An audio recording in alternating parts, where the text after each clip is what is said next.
तो अपने कॉलेज में ना I use to be the youngest professor, but अब वो टाइटल मेरे पास नहीं रहा.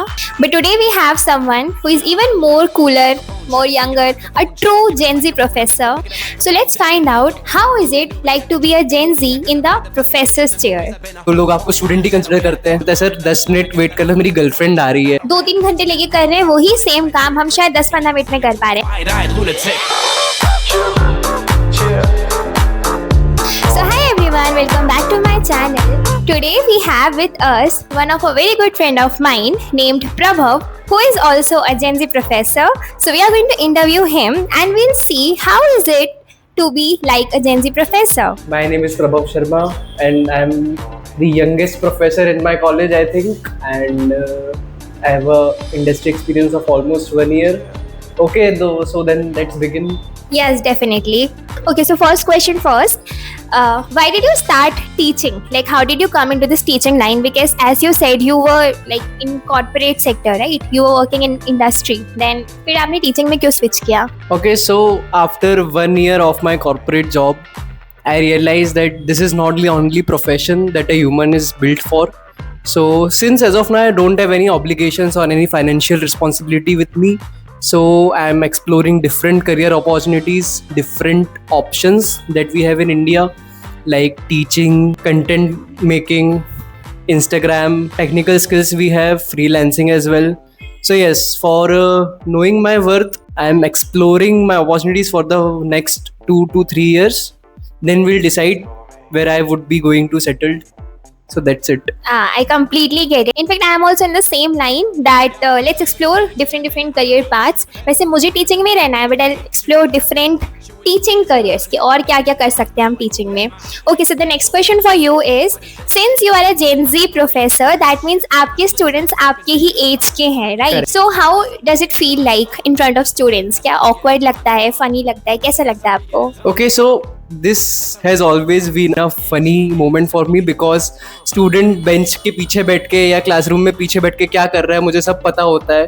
Because if we go back in the past 2 year, मैं भी वही हरकतें कर रहा होता था. And for your knowledge, I was a backbencher for my entire school and my entire college life. So मुझे पता है कि वो student पीछे बैठ के क्या कर रहा है. तो वो मेरी क्लास में ज़्यादा मस्ती कर नहीं पाता है क्योंकि मैं तुरंत पकड़ लेता हूँ. I get it.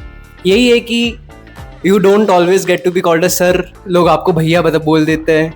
और जिस क्लासरूम में आप कभी गए नहीं हो, आप अगर पहली क्लास लेने वहाँ जा रहे हो तो लोग आपको स्टूडेंट ही कंसिडर करते हैं. फिर आपको बताना पड़ता है कि नहीं भाई मैं टीचर हूँ, मैं स्टूडेंट नहीं हूँ. This is very relatable. मतलब बहुत बार ऐसा होता है ना कि प्रोफेसर्स तो ठीक है, स्टूडेंट्स भी हमें स्टूडेंट ही कंसिडर करते हैं. दे डोंट कंसिडर ऐसे एज प्रोफेसर्स. तो हाँ, ये फनी येट ऑकवर्ड मोमेंट हो जाता है हमारे लिए.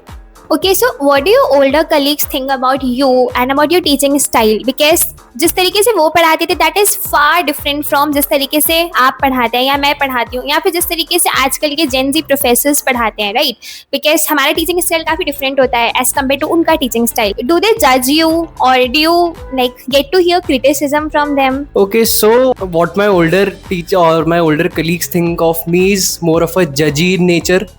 क्योंकि उनका जो पढ़ाने का स्टाइल है that is very conventional.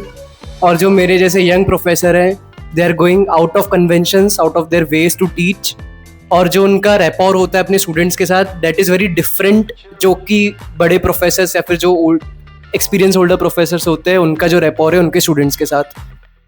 The students behave with them in a very formal way and the way they behave with us in a very friendly way. Do not know if they criticize or not, but they judge us and that is definite.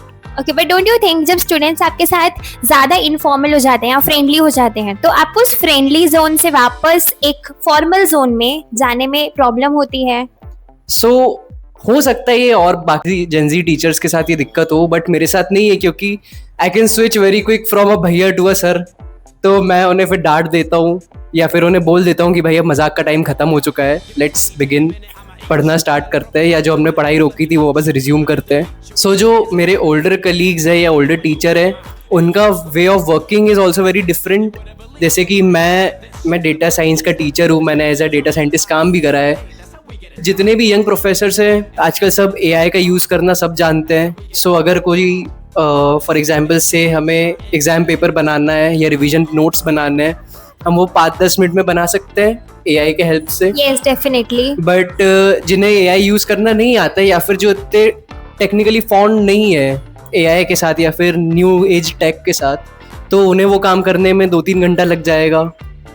Definitely, in fact even I have seen that जो काम हमारे senior professors, हमारे senior colleagues 2-3 घंटे लेके कर रहे हैं, वही सेम काम हम शायद 10-15 मिनट में कर पा रहे हैं। करेक्ट। इट्स कम्प्लीटली बिकॉज हमें पता है कि किस तरीके से AI को यूज करके हम अपना काम आसान कर सकते हैं। Like we can save hours. So I think this is one of the major differences जो कि मुझे लगता है सीनियर कलीग्स के साथ काम करने में। Okay, so have you ever gone through this moment जब आपको ऐसा लगा कि students are not respecting you because you are of their as?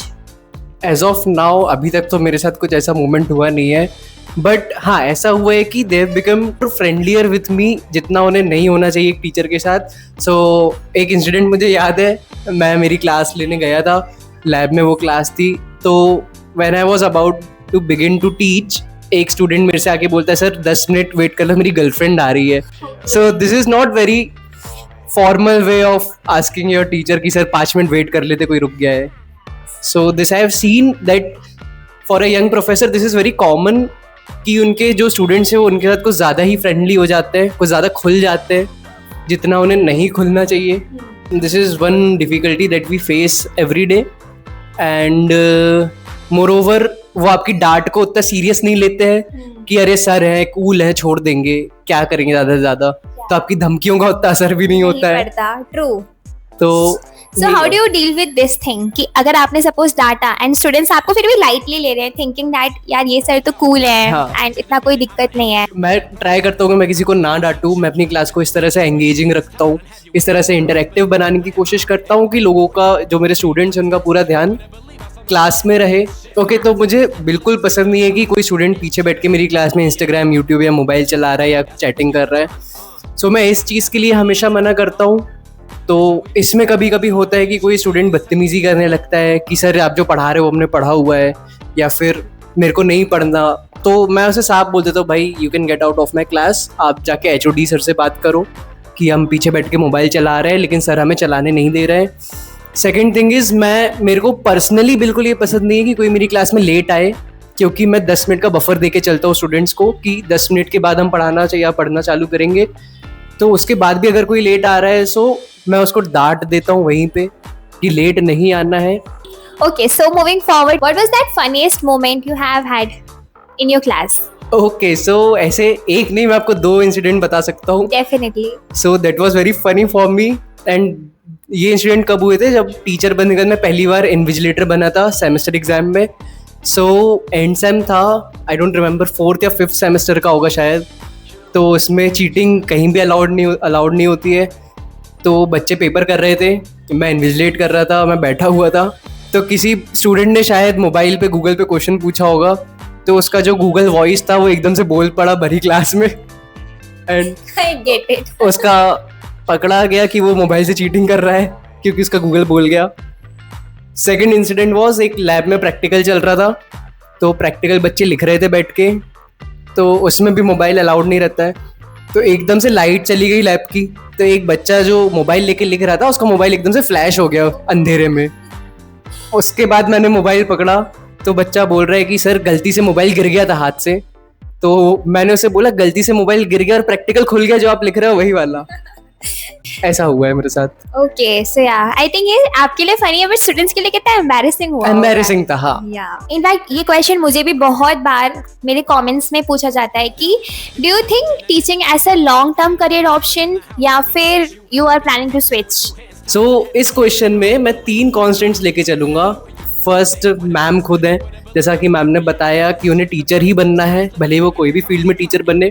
दूसरा constant is your financial freedom, कि अगर आप बहुत फाइनेंशियली ऑब्लाइज नहीं हो, आपके ऊपर कुछ रिस्पॉन्सिबिलिटी नहीं है, you are doing good family background wise, कि आपके पेरेंट्स भी आर अर्निंग गुड, आपके सिबलिंग्स को भी कोई ज़रूरत नहीं है, you don't have to take care as much जितना एक मिडिल क्लास बंदे को करना पड़ता है। सो आप टीचर बन सकते हो आसानी से इफ़ यू वांट, क्योंकि टीचिंग में पैसा है, आपका टाइम टू टाइम इंक्रीमेंट होगा, but after reaching a certain level वो रुक जाएगा, that would become stagnant, right? I agree completely. आप एक लेवल तक वहाँ अर्न करोगे, उसके बाद वो फिर उतना ही रहेगा हमेशा। दूसरा इज, अगर आपके पास फाइनेंशियल ऑब्लिगेशंस है तो या तो आप स्विच करते रहो टाइम टू टाइम, आप अपनी टीचिंग स्किल्स अपस्किल्स करते रहो, जैसे आप मल्टीपल मास्टर्स कर सकते, या फिर आप रिसर्च में काम कर सकते हो विद टीचिंग, तो इससे आपका पैसा भी आता रहेगा। थर्ड कांस्टेंट है मेरे जैसे लोग। सो मैं जैसे अलग अलग चीज़ें एक्सप्लोर करने का ज़्यादा शौक रखता हूँ, तो मैं भी कॉर्पोरेट में भी मैंने 1-1.5 साल काम करा, अब मैं टीचिंग भी कर रहा हूँ। फिर मेरा मन होगा इसके बाद मैं शायद फुल टाइम कंटेंट क्रिएशन करने लगूँ, या फिर मेरे को डिजिटल मार्केटिंग में भी थोड़ा इंटरेस्ट है तो वो भी कर सकता हूँ। So it totally depends up to you and your situation, कि आपकी सिचुएशन कैसे है। ये सबको पता रहता है, we are gen Zs but we are not kid, तो हम इतना समझते हैं कि हमारी फैमिली बैकग्राउंड कैसा है, हमारा सिचुएशन कैसा है, और कौन सा ऑप्शन हमारे लिए फ्यूचर में बेस्ट होगा, ये भी हम सब खुद समझ सकते हैं अभी। डेफिनेटली। एंड इनफैक्ट ये पॉइंट मुझे बहुत अच्छा लगा कि सर के पास ऑप्शन था, so he decided to explore all the career option जो कि उनके पास अवेलेबल हैं। जैसे सर ने इंडस्ट्री में काम किया, if he wanted he would have just continued working in the same industry, but he chose to switch so that try करके देखते हैं। तो यू नो, ये जो ट्राई करके देखने वाली एबिलिटी है ना, वो बहुत लोगों में आजकल मिसिंग है। So this is for you guys कि अगर आपको लगता है कि ना you want to try something, then थोड़ा सा खुद पे भरोसा रखो and just do something else. जो आप नॉर्मली कर रहे हो उससे कुछ हटकर करो, ट्राई करके देखो, क्योंकि एक ही लाइफ है एंड सब कुछ ट्राई करो, जितना आप ट्राई कर सकते हो ट्राई करो। Don't have that fear of judgement कि लोग क्या सोचेंगे, कि अभी तो कॉर्पोरेट में था, अभी टीचर कैसे बन गया, या टीचर था तो कॉर्पोरेट में कैसे चला गया। ये जो जजमेंट वाला बिहेवियर है वो आपके मन में अभी नहीं होना चाहिए, बिकॉज अगर अभी 20s में आपने नहीं एक्सप्लोर किया, देन आप कब एक्सप्लोर करोगे, राइट? तो इसमें मेरा एक दोस्त था, वो हमेशा बोला करता था कि लोग बोलते 4 लोग क्या बोलेंगे, तो इसमें है ना वो बोलता था कि भाई 4 लोग यही बोलेंगे, तुम गधे थे जो 4 लोगों के बारे में सोचते रहे। Exactly, I completely agree and yes. Okay, so since हम जेनजी प्रोफेसर्स की फर्स्ट वेव हैं, so how do you think Gen Z professors are transforming the education system? So जैसा कि आपने बोला कि हम first generation of Gen Z professor हैं, हमारे बाद भी बहुत सारे जेनजी जो है जो प्रोफेसर बनेंगे। सो चेंजेस या ट्रांसफॉर्मेशन जो मैंने फील करा है, जो या मैं ऑब्जर्व कर रहा हूँ टीचिंग इंडस्ट्री में, वो ये है कि जो टीचिंग मेथोडोलॉजीज है वो बहुत कन्वेंशनल से उठ के एक आउट ऑफ द वे जा रही है। मतलब जो पहले मैंने कभी नहीं देखा है, बीइंग अ स्टूडेंट वो कभी मैंने फील नहीं करा था, बट बीइंग अ टीचर मैं चाहता हूँ कि मेरे स्टूडेंट्स वो फील करें। जैसे कि अब जो हम लोग ने पढ़ा था सिलेबस में, वो वही सिलेबस था जो मेरे 20 साल सीनियर्स ने पढ़ा था करिकुलम में। That is not at all relevant as of now, कि अगर मेरा स्टूडेंट इंडस्ट्री में जाएगा, कोई कॉर्पोरेट में काम करेगा, तो उसे यही पता होगा कि अगर वो इसी का आप में से कोई व्यूअर है तो उसे पता होगा 8085 प्रोसेसर पढ़ाते हैं, 8085 was the first gen processor. तो अब वो रेलिवेंट नहीं है in the age of AI, in the age of tech. जैसे मैं टेक स्टूडेंट्स का प्रोफेसर हूँ, तो मुझे पता है कि भाई उनके लिए क्या रेलेवेंट है, क्या रेलेवेंट नहीं है। और जो हम जेनजीज हैं उनमें जो ट्राई करने वाला फैक्टर है वो ज़्यादा है, तो हो सकता है लोग दूसरी इंडस्ट्रीज से, या जो हमारे जूनियर्स रहेंगे वो दूसरी इंडस्ट्री से टीचिंग में शिफ्ट करें, तो उन्हें हमसे भी ज़्यादा आइडिया रहेगा कि अभी के टाइम पे क्या रेलेवेंट है, अभी इंडस्ट्री स्टैंडर्ड्स या इंडस्ट्री बेंचमार्क्स क्या है। तो जो टीचिंग मेथोडोलॉजीज है वो बहुत चेंज हो गई है, अकेडमिया से वो ज़्यादा प्रैक्टिकल हो गया है, प्रोजेक्ट बेस्ड हो गया है। Apart from your marks in CGPA, that is more inclined towards your skill based. So yes, these are the changes I expect कि आएंगे आगे, और जो जिनका इनिशिएशन मैंने ऑब्जर्व करना स्टार्ट कर दिया है। Okay, so since we have already taken a lot of his time, what is that one message you would like to give to our youth and जो भी ये audience ये वीडियो देख रहे हैं? Okay, so जो अपकमिंग जनरेशन है उनको मैं यही बोलना चाहूँगा कि हार्डवर्क करना, हसल करना कभी ना छोड़े, बिकॉज अगर आपके पास टैलेंट है तो आपने सुना ही होगा ma'am, hard work beats talent. Yes, when talent does not work hard. Correct. Second is आपका जो माइंडसेट है, आपकी जो सोच है, वो आपको रिवॉल्यूशनरी रखना है, वो छोटी नहीं रखना है। आप कुछ भी कर सकते हो इस जीवन में। लो, भगवान ने सबको सेम 2 हाथ 2 पैर 2 दिमाग दिया है, तो अगर कोई और बहुत बड़ी चीज़ रिवॉल्यूशनरी कर सकता है तो आप भी कर सकते हो। थर्ड इज आपका जो सर्कल है वो आपको एक हेल्दी सर्कल रखना है, हेल्दी कॉम्पिटिटिवनेस वाला सर्कल रखना है। आपने देखा ही होगा मैम कि जो आजकल के यूथ है वो अपने दोस्तों की वजह से या कोई तो भी इन्फ्लुएंस की वजह से उन चीज़ों में शिफ्ट हो जाते हैं जो उन्हें नहीं करना चाहिए। तो मैं यही बोलूँगा कि don't shift into any habit और सच एक्शंस की जो आपके फ्यूचर को या आपके करियर को एक नेगेटिव इम्पैक्ट दे सकते हैं। थर्ड इज़ एक्सप्लोर एवरीथिंग जो आप करना चाहते हो। You have got a one life, so yes. Explore as much as you can. So yeah, thank you so much for coming and for making this video with us.